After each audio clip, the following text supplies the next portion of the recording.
Hi అండి. Work blouse cutting అయితే full video upload చేశాను. ఈ షార్ట్ వీడియోలో పార్ట్స్ కింద చూపిస్తాను. ఎవరైనా ఇంట్రెస్ట్ ఉన్న వాళ్ళు చూడండి. ఇక్కడ ఏమైనా అర్థం కాకపోతే మీరు లాంగ్ వీడియో చూడండి.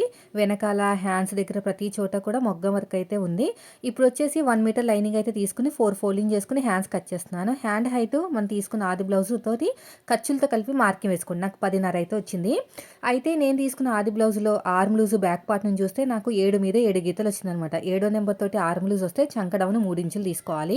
మీరు సరిగ్గా వినండి, వింటే మీకు అర్థమవుతుంది. 3 ఇంచులు తీసుకుని ఇలా క్రాస్గా కూడా 7 మీద 7 గీతలు తీసుకుని ఇప్పుడు ఆర్మ్ లూజు, హ్యాండ్ లూజు ఇవన్నీ కూడా మీరు మార్కింగ్ వేసుకోండి.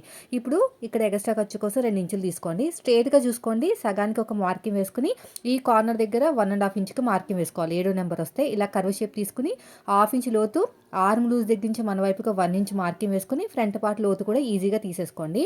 ఫుల్ వీడియో కూడా ఉందండి, కావాలంటే కింద లింక్ ఇస్తాను, ఒకసారి అయితే చెక్ చేయండి.